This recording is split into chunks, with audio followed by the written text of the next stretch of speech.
15th, and it is time once again for James Valliant's extraordinary Leonard Peikoff essays series.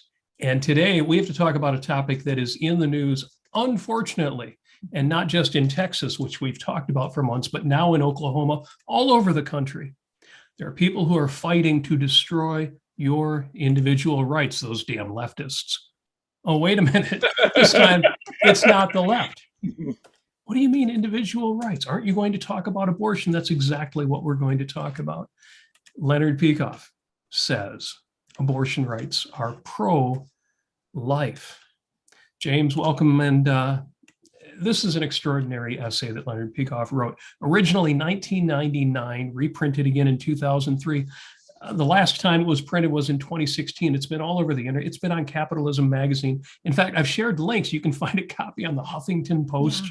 Sure. Because the people who understand this issue and are scandalized by it the way that we are, aren't just on the left and they aren't just on the right.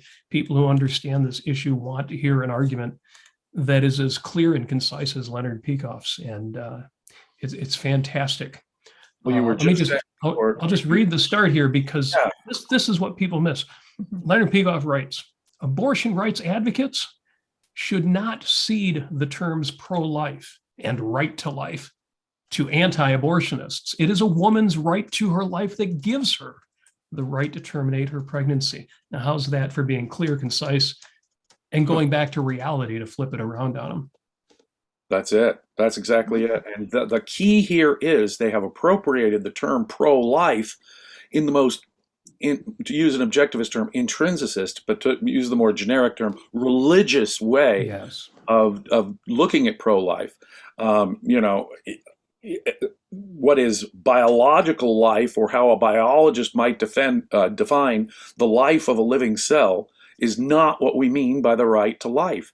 If that was what it meant, then having an appendectomy would be murder, right? Because they're living human cells that you're taking out of your body. The mere fact of some biological definition of life does not turn something into pro-life. Take the appendectomy example. Having the appendectomy is what's pro-life. So merely removing some kind of functioning biological tissue, functioning in some vague way, biological tissue from your body, it does not imply a violation of someone else's rights per se, except the person who wants it removed. They have this right. And what we're talking about is the adult life of a woman, the rest of her life. The responsibility of having a child is not a small one. As Dr. Peikoff points out, in the first few years of a child's life, this is a hard, full-time, more than full-time, 24/7 job. But it doesn't end there. There are emotional and financial and medical and all educational considerations that are going to be on a parent's mind legally until they're 18 years old in this country. But it's a lifetime of worry and concern of being a responsible parent. What you have in effect done is enslaved a woman if you say she must have a child against her will. Now, nothing could be more anti-life than that. Anti her whole life, her choices, her happiness, her success. They're hers. So the real pro-life position, obviously, is the one that's pro-human life. Exactly right. Right.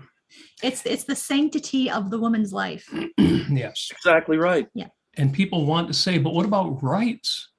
And we could be semantic and say, well, but by individual rights, we only mean individuals, and the baby isn't individuated. It's not really a baby yet. But even deeper than that, when Ayn Rand talks about rights, when she examines where does the concept even arise, where does it come from?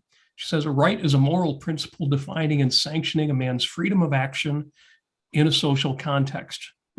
There is no freedom of action. There is no social context. The concept doesn't come up. A fetus does not respect your rights. It doesn't violate your rights. The concept of rights doesn't come up. It doesn't apply. We try to apply it by extension. And I say, well, but it's kind of a person, shouldn't it have? No, the concept doesn't come up. Well, do the sperm and the ovum before conception have any rights? Yeah, where are their rights? Okay, so, but they're human living cells. So 30 seconds after the two cells get together and they form a zygote.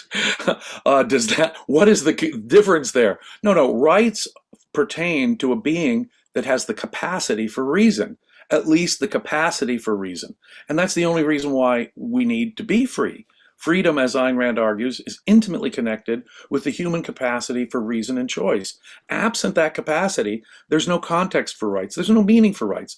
Animals don't treat each other voluntarily or cooperatively. They treat each other in the only way they can, by force. They don't have words, concepts. They don't have choice. They can't persuade one another. They have no means of voluntary interaction. And so they must, whether within their species or against other species, they just use force. And so rights are simply inapplicable to non-human beings, to beings that are not separate, independent beings capable, at least in some sense, of a rational faculty. Otherwise, the context doesn't even emerge. That's what I think people don't get, is that this is, well, Ayn Rand calls rights a social concept. I know even objectivists who bristle at the idea of a social concept, but it absolutely is. There are no rights on a deserted island. There are no rights when you're alone. You don't respect your own rights. You don't violate your own rights. The concept simply doesn't come up. As you say, at that point, it becomes an intrinsicist idea. Well, the rights are in there. They're somehow in your body, and that is pure mysticism. As you say, it's primarily left over from religion. That's exactly it. You see, your life belongs to God, and your duty is to fulfill God's plan. And if God's plan is for us to be fruitful and multiply, the Catholic Church takes it so far that any artificial means of birth control is a sin, just like abortion is a sin, because you can't interfere with God's plan to control your life, because basically you're a slave to the divine plan. You're basically, or to look at it from a cruder way, Ayn Rand had a way of putting it of Living Death, her article on the Pope's position on birth control and abortion.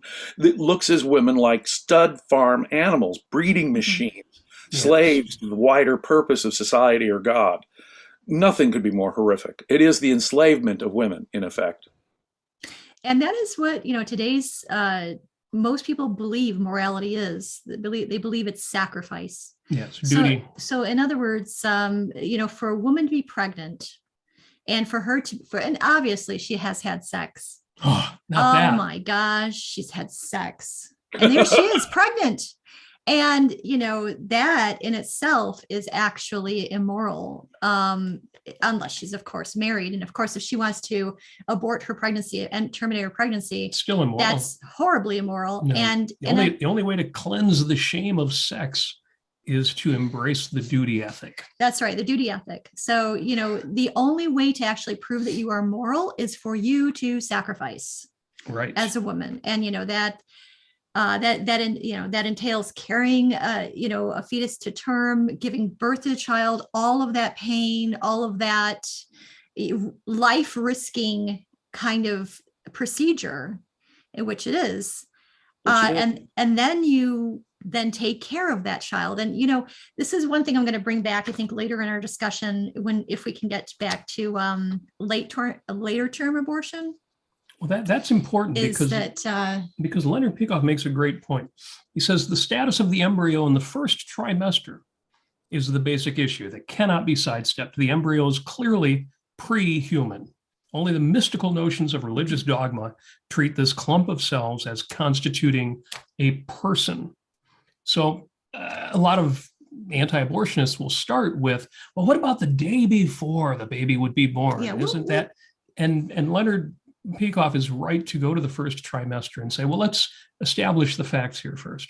Right. Let's establish the principle here first. There can be no moral issue before in the first 50, in my view. A lot of these abortion laws, such as the Florida law and the Kentucky law that have recently been passed, do something called, or they base it on, a fetal heartbeat.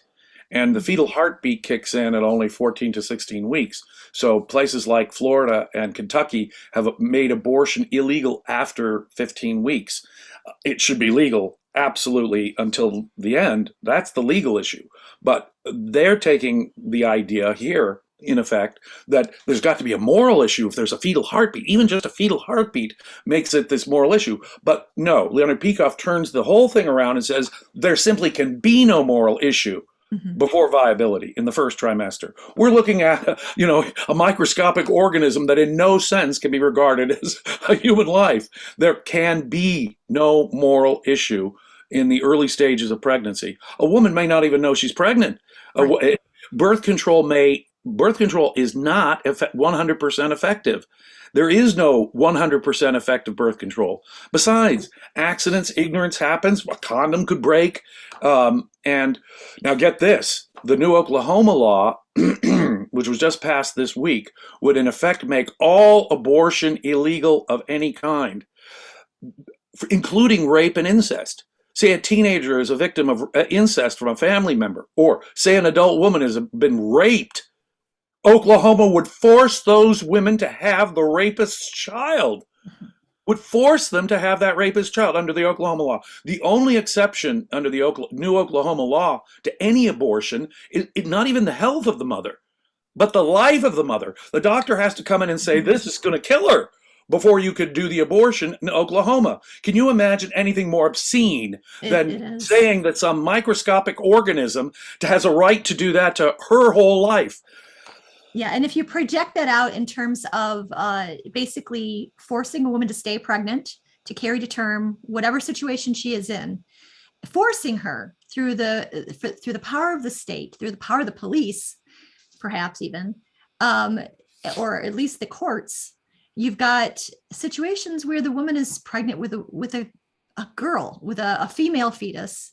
She brings that fetus to term and brings a girl into a world where once that girl hits puberty and starts menstruating, she is a target for a rapist in certain circumstances. Hopefully not, but it happens. We see it.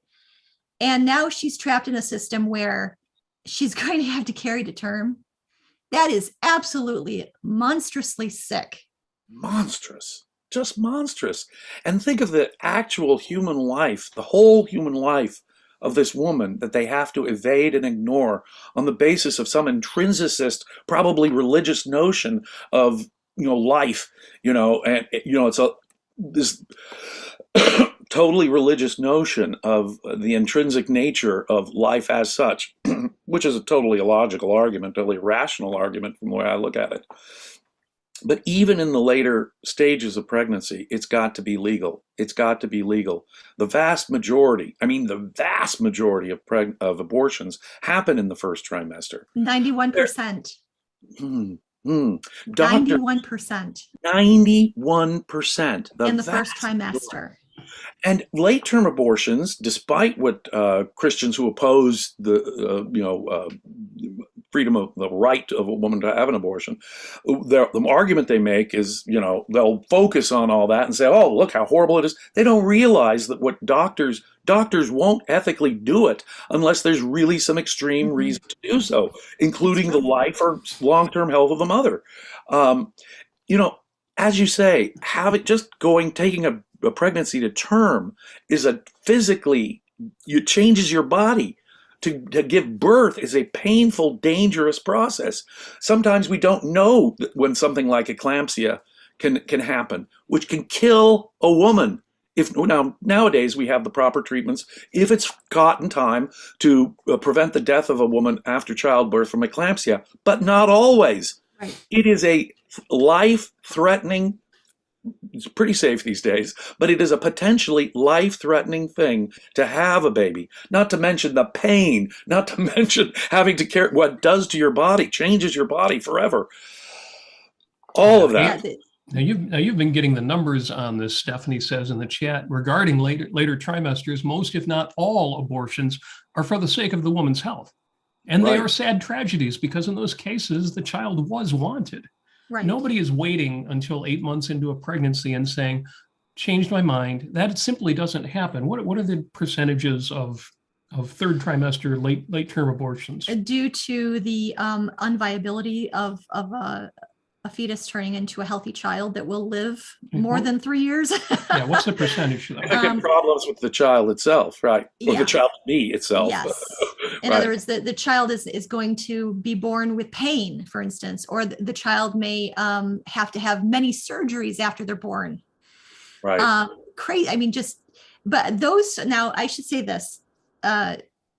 I'm just going to, hard fast rule here is that there isn't a lot of information about all of these different kinds of late term abortions because they are so rare. And a lot of people have, they don't really want to talk about it. So there isn't a lot of information. Now, there is 30%, this one gentleman who is a doctor in Colorado who has done a lot of these sorts of late term abortions or later term abortions. And what I mean by that is usually in the second trimester, because when people talk late term abortion, that means 20 to 40 weeks. And most of these occur in the second trimester, not the third, but in very, very unusual circumstances, there will be probably about 30% of 1.3% of abortions. That's late term abortions. 1.3% of all abortions are late term after 20 weeks. So you've got to watch those. You have to kind of pay attention to those numbers because most people think late term abortion means right before birth, like Donald Trump would have you believe, that they're going to rip the fetus out of the womb, as he said. No, I'm talking second trimester. So anyway, when you've got a woman who is past usually 24 weeks and they've had so many tests, is the first test correct? Is this child born without kidneys or whatever it is? Right. And then they have to go through weeks of testing. And then their only option is to, like there was this one story where in Colorado, you had to have $10,000 cash on you to go to this place and actually have the fetus humanely put to death because, in a lot of these situations, these children would not survive or they would survive for a short time in pain. Short time, yeah. Now, I don't know if you want to get into the other reasons why people have late term abortions, which I do have some answers for, those very rare cases. Please go on. Please go on. You're full of fascinating data today. I stayed up a little late last night. It's very interesting to me because, talking to even some objectivists who are not entirely sure about, whether or not we should legislate banning late-term abortions, meaning say third trimester, for instance. Right. Is that valid? Is that, and so I thought about this. I put on my religionist anti-abortion hat for a second. And I asked myself, I'm going to dig into this data and I'm going to try to find the monsters. Where are these murderers? Where are these women who are just so callous? They're just going to wait until 30 weeks of pregnancy and just decide to have an abortion. They're just out on a Friday night. They go to the strip mall, get their nails done. Hey, let's go next door to the abortion clinic. Go have an eighth or ninth month abortion. But how many people do you know on the right who talk in exactly those terms? And they want us to pay for it too, as if it's a willy-nilly random decision, lightly made with no consequences. Yes. So I'll tell you some of the reasoning. There have been actual studies done about this, and there is some research out there, but again, it's a little bit sparse because not a lot of people want to talk about it. So some of the other difficulties women have in getting abortion is number one, they don't know they are. That can happen. Right. And number two, they're in a contentious or abusive relationship with a boyfriend or a husband. And there are certain things, psychological things and relationship issues that can't get them to the abortion pill, for instance, fast enough or to a doctor fast enough. Yeah. There's the cases, and again, these are extremely rare cases. This is a percentage of 1.3% out of 1.3% percentage of it. They can't get transportation. They can't get the money. They're having issues with health care, health insurance, and they're just very poor. Right.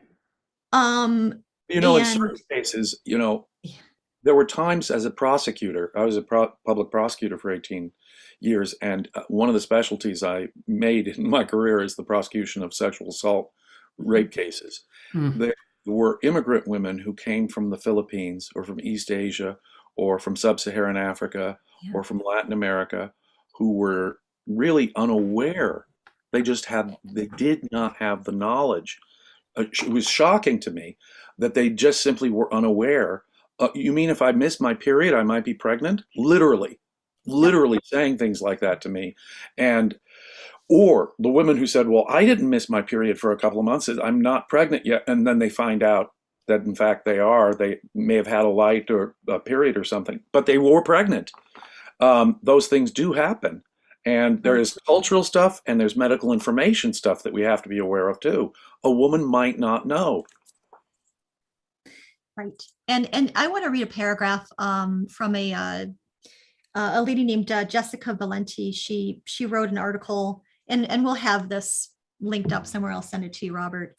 But with regard to these Republican initiatives in trying to ban abortion, in her opinion, they are not just trying to say they're not just trying to protect, fetuses who have some viability or have a heartbeat or can potentially feel pain, which by the way is a contentious. Those are the reasons they often give, though. They can feel pain, they have a heartbeat, there's some kind of viability. And especially with the pain issue, that's really difficult to prove. And a lot of people, that there have been studies done about this, and it's usually not until the third trimester, not 20 weeks or whatever it is. Right. So this is really poignant, though. Here's the truth Republicans don't want to face. Outside of health considerations and fetal abnormalities, the reasons women are obtaining abortions past the first trimester are directly related to GOP-led efforts to curb the procedure. For instance, just in the past few months, there have been, after the FDA made it permissible to actually get the abortion pill through the mail with telemedicine, they are banning that ability. Kentucky just this year passed a law that require, even though it's been approved for over-the-counter use, they require you to get a doctor to approve, and that's just in Kentucky, the morning after pill. In other words, and put all kinds of other medical requirements on it, making it as hard as possible for a woman to get the morning after pill. Now think about that. There's obviously no right to, even if you are pregnant, she may not even be pregnant, or actually, she just is uncertain within the first day or two, right? And so she can't have the morning after pill, which might take care of a pregnancy that might, but probably isn't even there, of a tiny microscopic organism. Yes. Which is absolutely frightening, isn't it? They're trying to make it hard for a woman to end even a pregnancy at that earliest stage. And that earliest stage means 2 weeks, or once they have figured it out, to 10 weeks. So in other words, those 2 abortion pills that you can get are only applicable up to 10 weeks. Right. That's before the first trimester ends. But to go on with this one quote by Jessica Valenti, most women who have abortions in their second trimester say they would have liked to end their pregnancies earlier, but cite problems with insurance coverage, geographical distance. There's only 5 places in, I think, the entire United States right now that you can get a late-term abortion for any reason. Right. And geographical distance and waiting periods, all issues created by Republican state level law. If the GOP wants to curb later abortions, they could start by removing the hurdles women face to get an early one. But the point has never been to stop late abortions, but to stop all abortions. Right. So that's the crux of it. And you know what? I want to take a really strong position here. If, the question about fetal rights or so forth is an interesting one. But let's say a 30-year-old person, there's no question they have all the rights in the book, right? They're a full-on human being with all the rights. If they took up residence in my body, I would have a right to evict them at any time.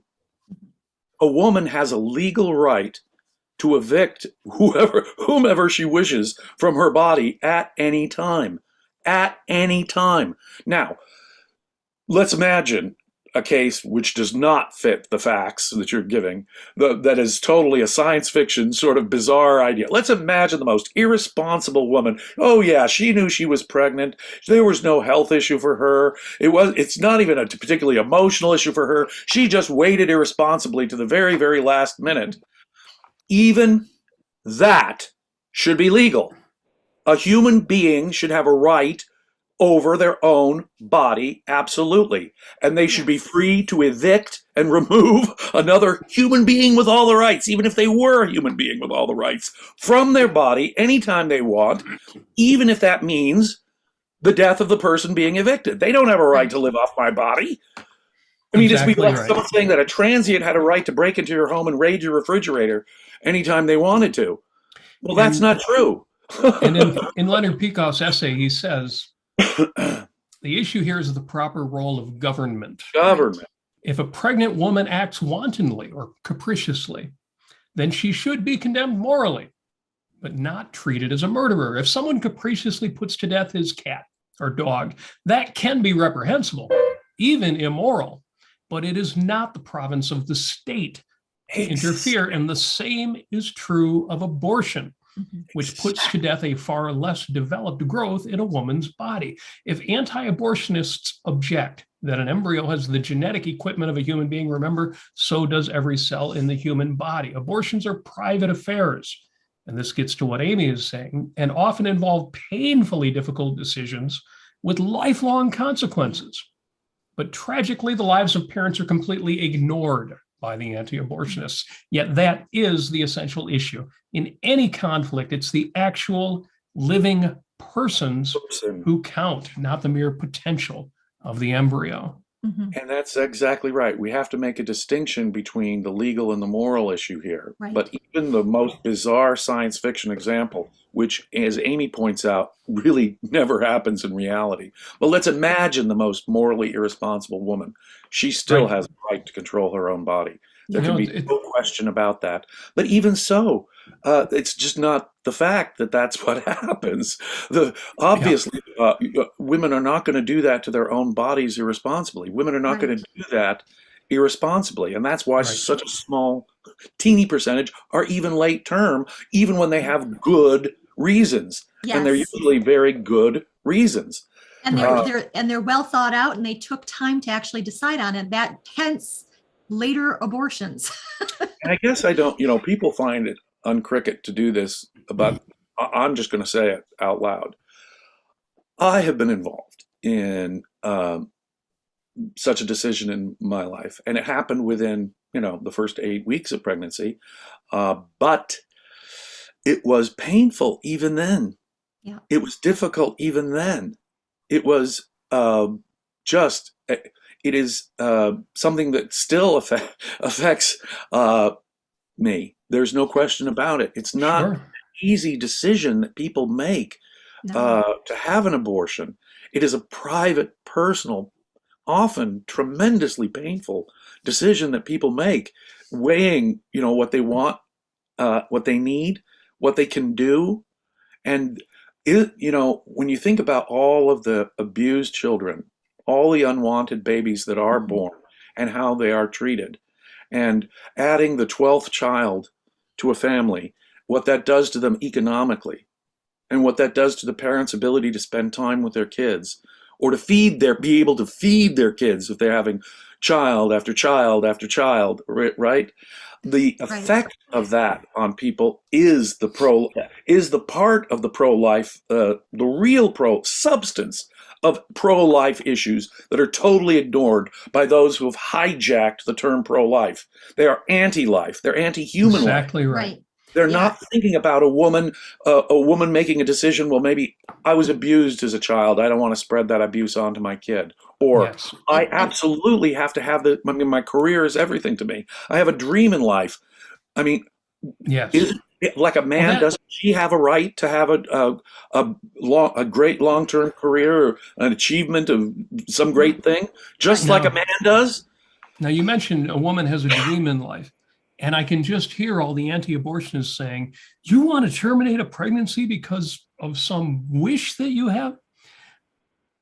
I have to read this. This is a post I made a little bit earlier. I said, as soon as any pro-life advocate makes an abstinence-based argument, well, if you're going to have sex, of course, they may have a child. You just have to accept that responsibility.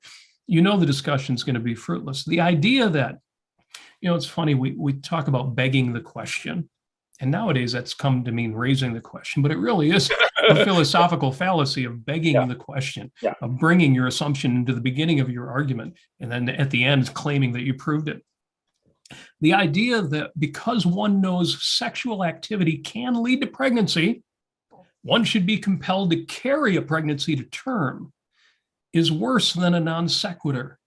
It denies that sex, romance, pleasure, life is an end in itself. Yes. So small wonder that such people can imagine a world full of irresponsible hippies copulating indiscriminately, casually using abortion as birth control. In public. And then they demand it public expense to boot. They all want taxpayers to pay for it. Right. As for the virtuous, the romantic, the passionate, the valuers, those who love their partners, their careers, their futures, their lives, such people are, to those who'd advocate sacrifice for the sake of a week-old zygote, such valuers are incomprehensible. They can't imagine what the sanctity of life actually means. Yes, and I just think, I need to jump in here because not only do we want to take back the word pro-life, we also want to take back the term sanctity of life. Yes. And more importantly, I would say, because people toss around the idea of viability, the viability of the fetus. What about the viability of the woman? What about what's viable? Life, her happiness, her choice. Viable for her life. What's going to work out for her life? What's feasible for her life? It's dropped. Ayn Rand makes a great point in her essay on living death here. What they want is to condemn couples to this cloud of worry every time they do make love. Yeah. They want to take away this, as much joy from that moment as they possibly can, so that you're worried about the possible outcomes of every time. Now, for human beings, obviously, the vast majority of sex is not for reproduction. The vast majority of sex between a married couple is not for reproduction. And the idea that sex is not an important part, a crucial, sacred part of human life is anti-life. Can you imagine something less pro-life, something more anti-life than doing that, condemning couples to that kind of worry every time they make love? Yeah. Yes. Yeah. And to be clear, because it's coming up in the chat, by reasonable people who are saying, well, but then a woman should be tested periodically and a woman should use birth control. And that again is begging the question. We are tested with periods. But that is right. And birth control isn't always effective. But philosophically, that is an instance of begging the question. Yes. Because what they're saying is that birth control is responsible and testing is responsible. But somehow abortion isn't responsible. Abortion is taking responsibility for a pregnancy. Exactly. You're begging the question by saying, well, abortion is bad. Therefore, that's not taking responsibility. We impose a legal responsibility on parents to raise and take care of their children when they can't take care of themselves until they can. And to do that requires that the parent take on that choice, that obligation. There can be, morally speaking, legally speaking, there can be no unchosen obligations. And the only reason why parents have this responsibility is because they have done what it was required to do to make a baby and didn't voluntarily terminate whatever it was that they could do to terminate. Men can get vasectomies, right? Women can get abortions. But the point is that it is only, yes, you can get birth control. But you can also have abortions when accidents happen, rape happens, etc. But think about that. Before viability, it cannot be a moral issue. That embryo, that zygote, has no moral rights whatever under any conceivable view of this. Yes. Except, you know what? Still, it should be on the woman because, you know, they are, Oh, it has to be. women are just loose. They are Oh, irresponsible. And they need to pay for, actually enjoying their lives and actually enjoying sex. those dirty women Um, enjoying sex. Yeah. Can you imagine? So- No, the So- the trauma that we've Yes. imposed on, like we bring up the whole issue of sex and what religion and intrinsicism have done to sexual morality and guilt and unearned horrible guilt, and how we shame young women with all kinds of religious concepts on the subject, starting with words like slut, right? Yes. If she's going to have premarital sex, well, she's living with a man before she's a slut, you see. Right. It's horrific. Just horrific. It is horrific.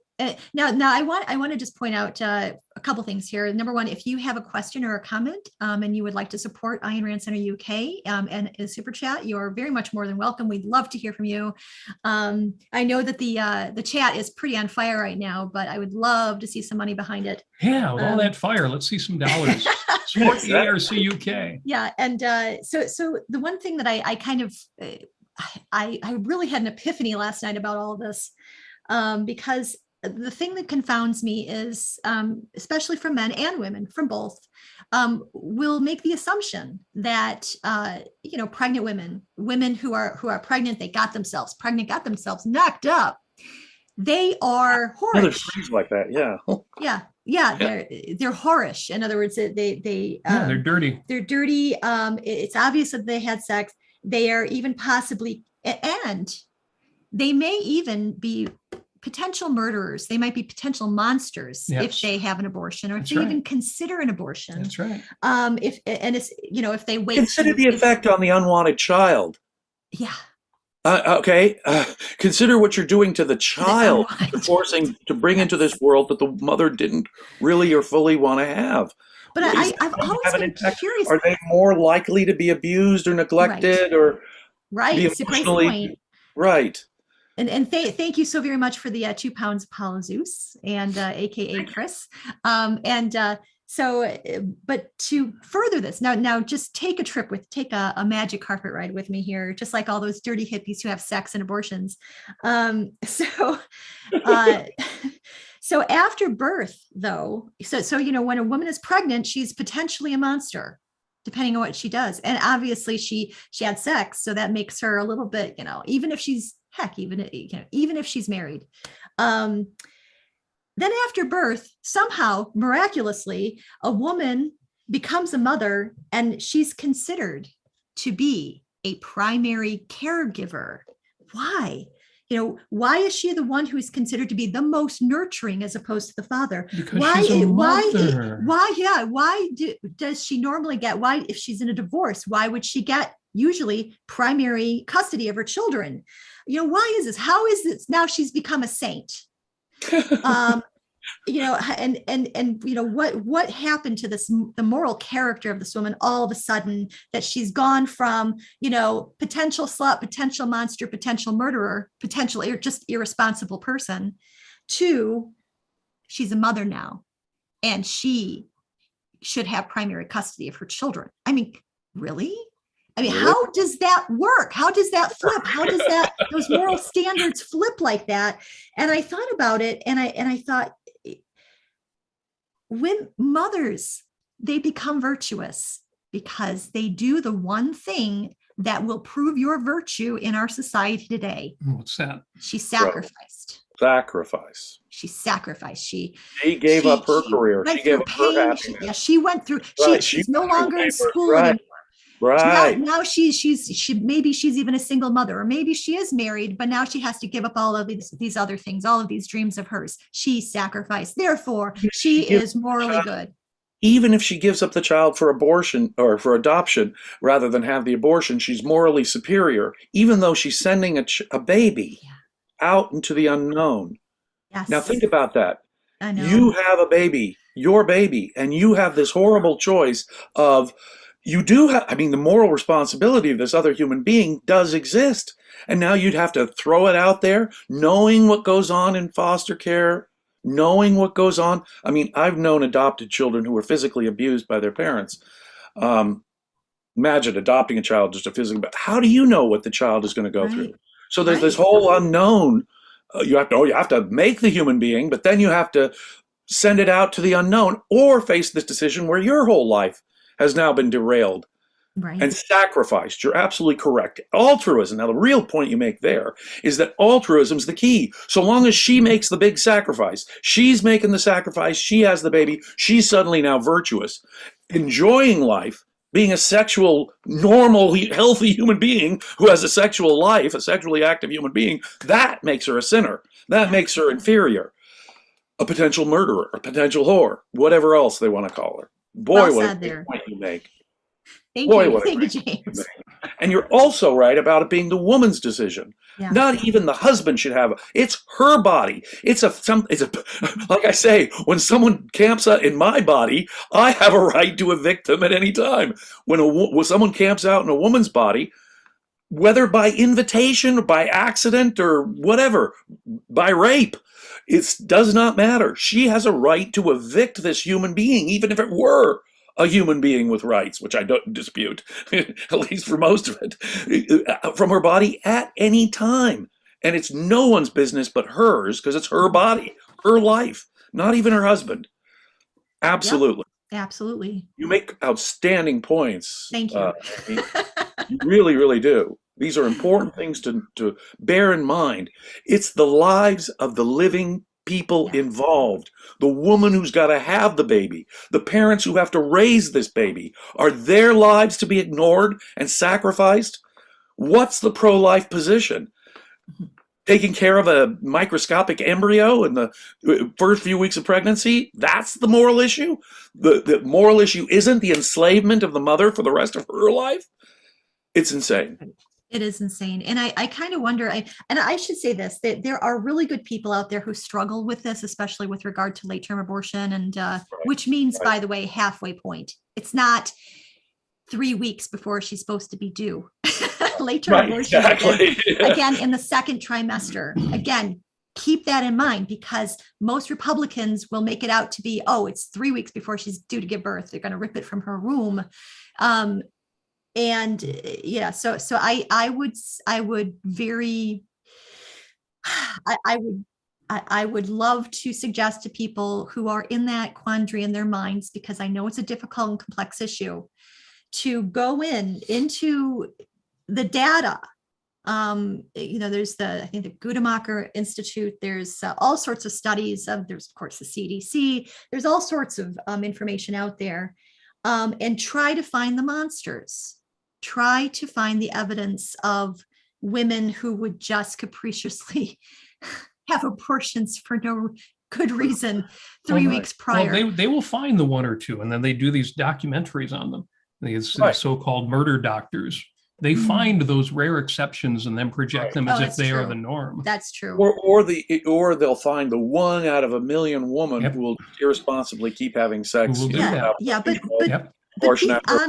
Right? But come on. Yeah, be honest. You cannot base law in this. Yes. Right. Well, I'll tell you what, this is an extremely controversial issue that I don't normally talk about publicly. So if I could, I'd like to just make a quick statement about the sanctity of life. And this goes out to the objectivists, not necessarily the conservatives or the left or anybody else that we will eventually try to convince on this issue, but the sanctity of life. Making babies, raising a child, fulfilling the parent's role in bringing a son or a daughter to manhood or womanhood is one of the most beautiful, amazing, magnificent, rewarding things a person can do. I have a daughter. I know about this. But it does bring up a fascinating question. How do we rescue the moral and meta-ethical concept of the sanctity of life from the anti-abortionists? And how do we fully validate that and support it? Because human life is, an actual human life is truly precious. It is the most significant and sacred value on earth. Right. The individual that word has any meaning. Right. It's human life, actual human life. It's actual people.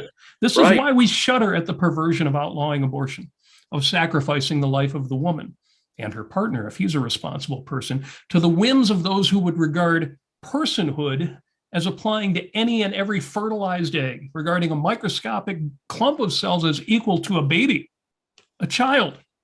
But again, it's not a simple topic, because a fertilized egg is precious, invaluable, possibly irreplaceable to any couple interested in carrying that zygote, that embryo, that fetus to term.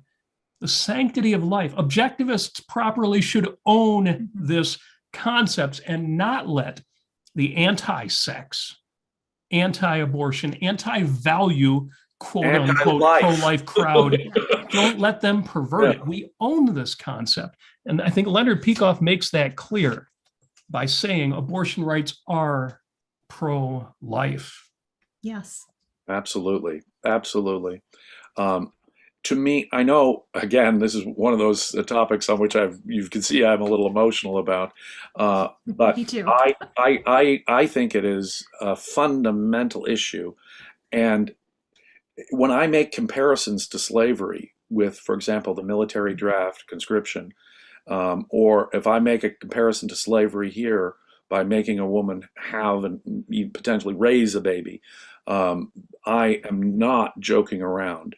It is as if the state and the law is claiming ownership over human lives. We have a right to send any young person to some jungle where we want them to fight and maybe die or be terribly injured because of our cause. I mean, the military draft is slavery, and it's saying we own the lives of our citizens. And abortion laws are the same way. Yes. They are Commandeering. right. They're commandeering women's lives against their wills. And in my view, it is a kind of enslavement of women by force of law. And it's happening. It's amazing the number of abortion laws that are being passed. Yeah. And you think of we listen to our conservative friends rail against to the left. How dare you take 40% of my income away from me? You're stripping my life like the Princess Bride machine that sucks years of your life. How can you do that to people? And those same people will say, oh, you got pregnant? That means you must carry that to term. You need to be a mother for the next 18 years. Whatever plans you had, scrap that for the sake of, again, in the first trimester especially, there's just no sense to it other than duty, mysticism, religion, altruism, self-sacrifice as an end in itself. This is it. That's right. It's got to be a Kantian or religious type ethics that's compelling this. It really does. I mean, there's no question about it. It has nothing to do with consequences or life on earth, like Kant, or like religion. Right. It's almost and I've seen this attitude too from religionists with regard to altruism and sacrifice, and how, being a mother, it's a privilege. You get to be now, since you sacrificed, you get to be moral. You get to live the moral life. You get to live the good life.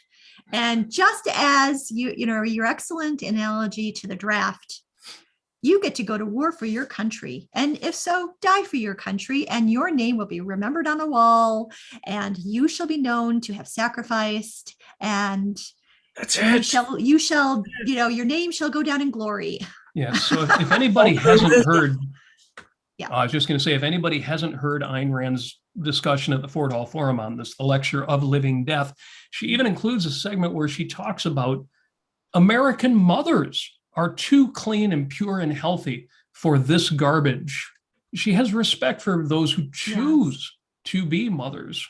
Oh, most of the objectivists get a terrible rap. Ayn Rand didn't have kids. She devoted herself to her career, thank goodness. And generations of thousands, millions of children will benefit as a result of her decision not to have children. Exactly. And to devote herself. But most of the objectivist couples I know are parents. Yes. Are parents. Starting with Leonard Peikoff, who was a darn good parent, by the way, who devoted himself to being a good parent. The educational and emotional development of his daughter was a full-time concern for him when she was a child. And look at the results.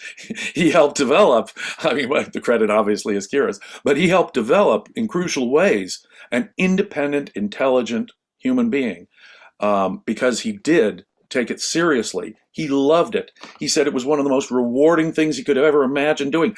Maybe the single most rewarding thing he did.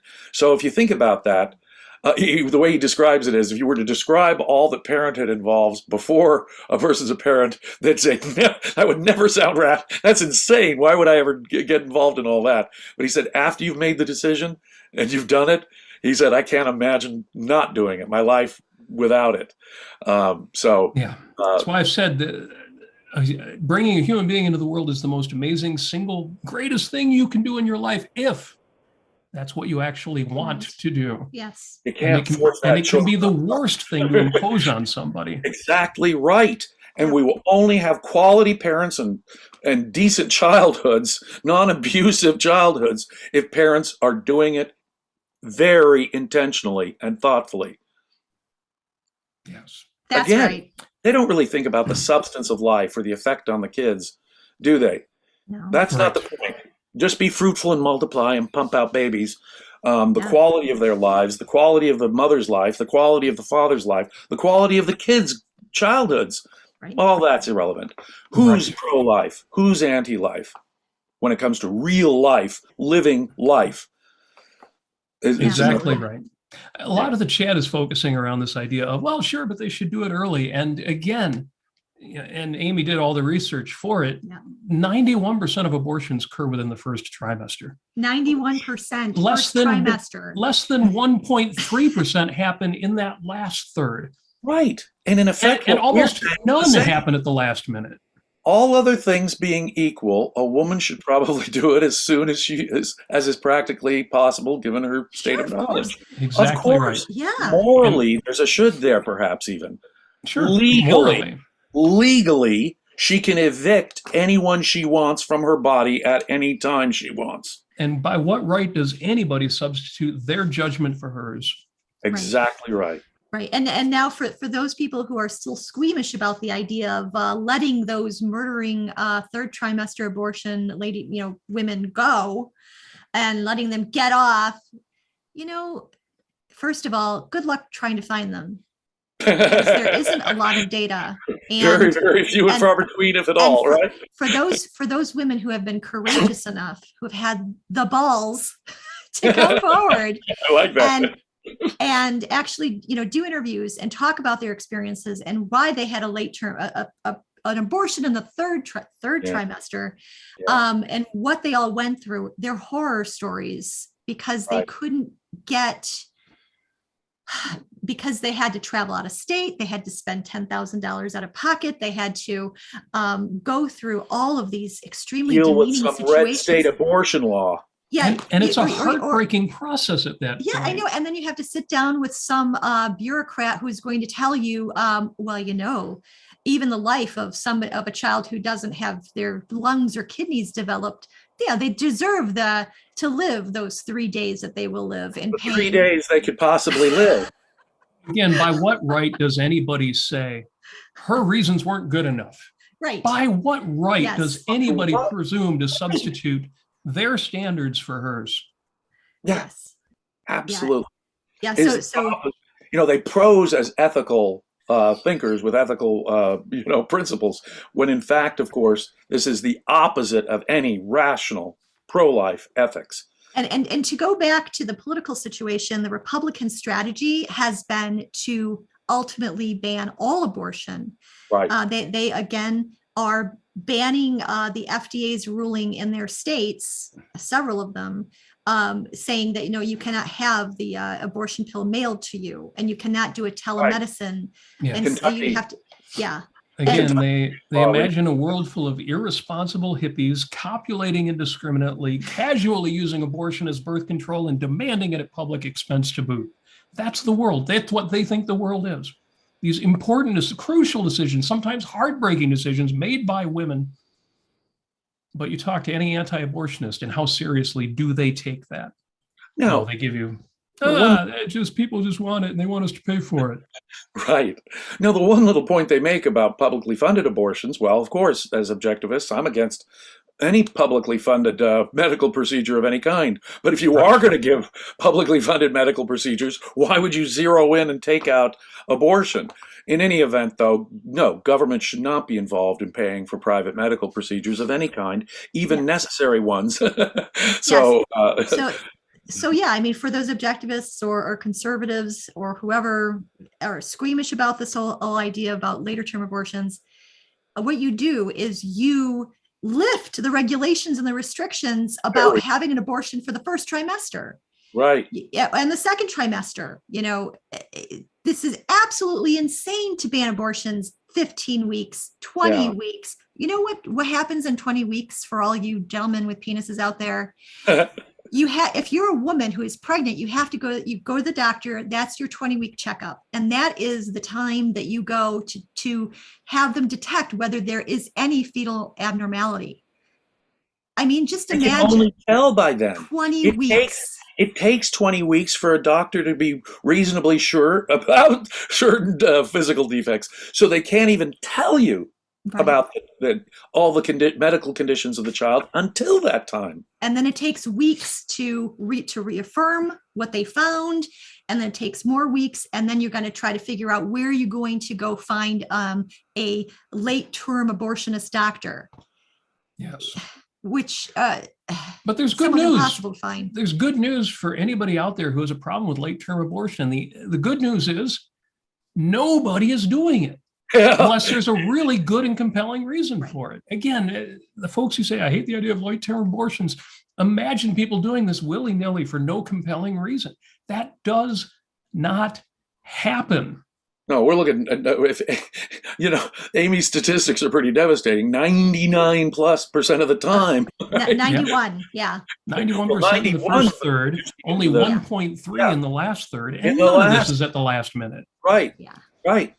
These last-minute abortions just don't happen very often. That's right. Not unless there's a situation where the woman is on her deathbed and her blood pressure is spiking and all these things are compelling reasons. Yeah. Right. Well, so like I said, Peikoff passed a law that makes getting the morning after pill practically impossible. You need a doctor. Yes. You need, all this other stuff. Absolutely senseless. Oklahoma has a law that basically makes only the life-death condition of the woman is a valid reason for an abortion. No exceptions for health, no exceptions for rape, only life and death. Monstrous. Now, and I don't want to end on a sad or negative concerning note, but by the end of this United States Supreme Court term, their decision on the Texas law, which also made most abortions illegal, could come down. And we have we have Trump appointees on the court who have changed the political constituency, how the Supreme Court is constituted, and we don't know how a couple of them are going to vote on this. We are that close. We are that close to the United States Supreme Court overturning a 50-year-old precedent, which guaranteed that we recognize a woman's right to an abortion. It made abortion before viability an absolute right, and it still gave a woman some kind of right after that even to an abortion. That law is now in doubt because the Texas law that outlawed nearly all abortions is being challenged in the Supreme Court, and in June we could hear it. Again, I'm not certain what the outcome of that case will be, but we are, because of these new conservative appointments, Amy Coney Barrett, Kavanaugh, we have now Supreme Court justices that look like they would be willing to overturn Roe versus Wade. I'm counting maybe 4 conservatives for sure over here, and 3 liberals and maybe Roberts upholding it over here. And I'm not sure maybe how some of the new ones like Gorsuch will necessarily vote, but we're that close to losing a legally recognized right to abortion and the absolute right to an abortion of a pre-viable fetus. We're that close to losing it. Yes. So Leonard Peikoff wraps up the essay saying the anti-abortionist's attitude is the actual life of the parents be damned. Give up your life, liberty, property, and the pursuit of your own happiness. Sentencing a woman to sacrifice her life to an embryo is not upholding the right to life. The anti-abortionists' claim to being pro-life is a classic big lie. You cannot be in favor of life and yet demand the sacrifice of an actual living individual to a clump of tissue. Anti-abortionists are not lovers of life, lovers of tissue maybe, but their stand marks them as haters of real human beings. Yep. Oh, powerful line. What a great way of putting it. Maybe pro tissue or something, but they Yes. sure ain't pro human life. Yes, and what they really are is pro-sacrifice, Yeah. pro-duty. It's hatred. Pro-suffering. It is That- just Ayn hatred. really made that point. It's altruism. Yes. It's altruism. The standard of good and your morality is whether you're willing to sacrifice for Right. others. And the law, and these religionists want to impose that by law. Yes. Truly evil. Yep. Okay, that was it's Wow. a really sad note. I'd love to give this a happy ending like I usually can I'll find a tell bright you what, side. I can give you a bright side. There are a lot of resources out there that have kind of gone underground, but they're sophisticated and they're good networks. And I unfortunately don't have a list of them with me, but there is help out there if you need it, if you're finding you're in that situation. Of course, it's going to be difficult if you have a fetal abnormality and you go past the ban, the ban that is in your particular state. It's going to suck. So good luck getting pregnant, especially if you're older. You may not be as you're physically up to the task about that. It's going to cause a lot of anxiety and it's going to cause a lot more pain. And trust me, there will be more. People will start waking up. It's probably not going to be for another year or so, or maybe even 5 years, but people will start waking up. Before Roe versus Wade, and it escapes me the case, but there was a story out there that was widely spread at the time that people were just absolutely appalled by. It was a woman who died trying to self-induce an abortion, and she had an affair with another man and got pregnant by that man in a situation where she had one or two other children, with her, and she was in an extremely abusive marriage. Imagine, and I know, soccer moms in the Midwest, living their best life, they're not going to be able to relate to this. Most people won't be able to relate to that kind of situation of why. Well, why did she stay in the marriage? Well, why couldn't she do better with her children? Why did she have to have the affair? They're just going to assume the worst intent on this woman when she is in an impossible situation. And so this news story came out and it included a photo of a photo of her corpse on the floor. And that was our pro-life Christian friends are going to create female corpses and female infections and female infertility and female who knows what with these back alley abortions, which will necessarily come about. They cannot stop abortion from happening with their law. Absolutely. All they can do is hurt and kill women through it. Yeah. And ruin families and ruin the lives of children. Ruin families, ruin lives. Talk about, again, anti-life. If life means living your life on earth, these people are anti-life in every sense of the word. I guess if I was going to find the only bright side I can imagine is that we may lose Roe versus Wade. And the only reason I say that's a bright side is because if that happens, those of us who are fighting will redouble our efforts. We'll find allies we've never had before. Yeah. In the 1960s, there were still places where mixed marriages were still illegal. They called it miscegenation. Right. Miscegenation laws. 10 years ago, gay marriage was not a thing. And now it's legal. If they take away the right to abortion, if these conservatives get away with overturning Roe versus Wade, which was an iffy law and badly formulated in the first place, believe me, we will not stop fighting. We will have a replacement for Roe versus Wade that will be bulletproof. It will be consistent with modern law. If they pull this, if the conservatives get away with this, those of us who fight this battle, we will redouble our efforts.